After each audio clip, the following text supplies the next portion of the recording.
Well, hi there, students. This orientation video will outline what are called remedial opportunities for students in my classes. Remedial means, what can I do to fix my situation when things go wrong? Let's look at the timeline. On the bottom, we have the entire semester, but at the very end, in red, are the last 3 weeks of semester. I'm going to show you what you can do during the semester when you have problems, and then how that changes during the last 3 weeks of semester. From our previous videos, you know that there is no extra credit. What I do have is what's called my redo policy. Depending on the reasons why the score is low, you may have the opportunity to redo the project from scratch. The only reason I'd never allow a student to do this was if plagiarism was involved, or if a student was suspended through disciplinary reasons, that kind of thing. From scratch and redo, that does not mean to revise or resubmit. It'll be entirely unique from the original lab. Sit down with me, we'll do a brief critique together, I'll identify the strengths and weaknesses of the work. I'll then set you loose with a new deadline and some coaching tips on how to improve your skill level. Now remember, this is skill-based, meaning just because you redo the project doesn't guarantee that you're going to earn a higher score. The redo takes place outside of class time, but you're required to check in with me. I need to know that you're the one doing the work. If you get it in by your adjusted deadline, your higher score will replace the one that's in the gradebook. Virtual instruction. Virtual instruction includes my tutorials, my videos, and my Frayer library. If you're ever absent or you need additional tutoring or training, you have access to this 24/7 anytime you want. I've had students absent for weeks because of health reasons, and they've actually scored higher than some of their peers in class on the quizzes after reviewing this content. So you miss a class, you're going to get sick. Well, what does that mean? Well, your deadline will move based on how many days you were absent. So your deadline, because you're absent here, will no longer be located here. It will be the following class day. Now be warned, we will be doing new things moving on to that new unit that you will be expected to participate in. So class time will not be the opportunity that you have to make that up. That may be during your study hall, during your lunch, however you choose to do it, but this is a calendar day, the next classroom calendar day. If time comes and goes and we're on the second day in our unit and this is not turned in, it will be counted late. Other opportunities, I write study hall passes. I also am available after school most days until 4 p.m. And another big one is that I offer reteach sessions both in class and on the student's request. Now those sessions are formal. You'll have your notes out. We'll go through the content just like you were here. And it's up to you if you want to join in on that or not. Other times, I might just get done teaching something and a student may have made some bad choices.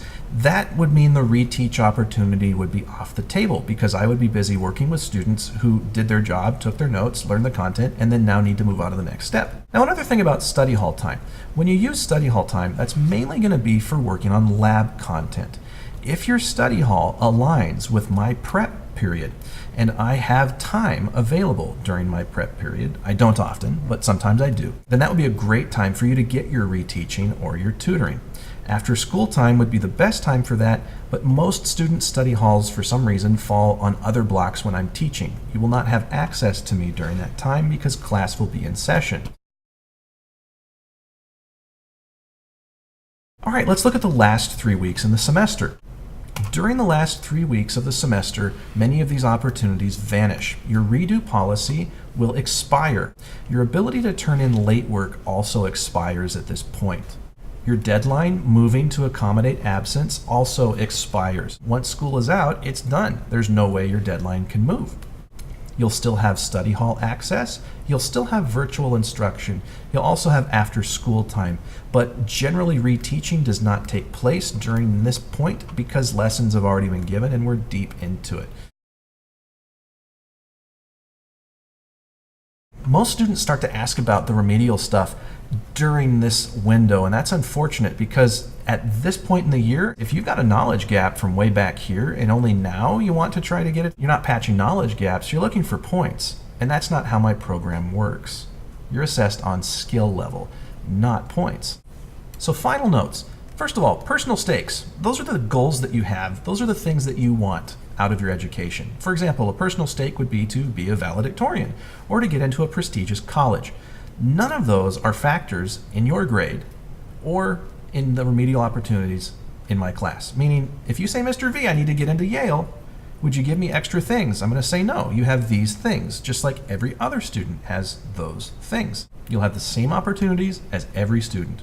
Next, and this is a big one, there is a point of no return. In my classes, the deadlines come and go, and so do your opportunities. Once those windows are shut, you have to live with your choices and move forward. Because you're graded on skill, there is no way at the end of the semester to make up an entire semester's worth of poor choices. That would mean you're here to generate points, not to learn, and this system is built to learn in my class. Finally, I'm very fair. To the best of my ability, I eliminate bias. I strictly try to be as objective as possible when I assess your work and give you the opportunities. In closing, I'll tell you about a student from a different school that I used to teach at. Now, this student was very, very lazy. He did not do any of his work, failed most of his tests, and he was failing most of his classes in the entire school.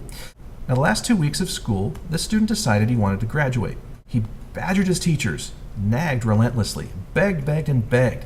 And because this school was a failing school and having high grad numbers was important, they didn't care if this kid knew anything or had any life skills to survive. They wanted him to graduate.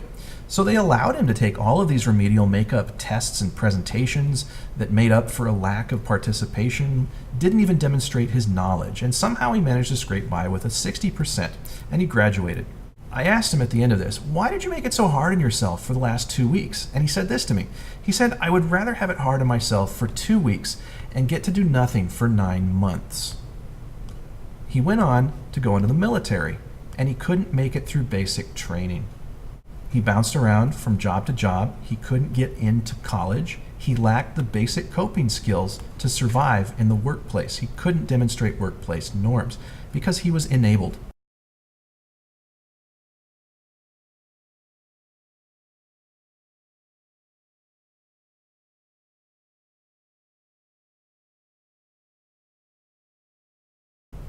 My class is to teach you vocational life skills.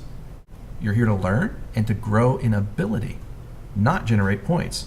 And my goal is for you to be ready for life. I hope you found this helpful. I look forward to seeing you in class. Take care.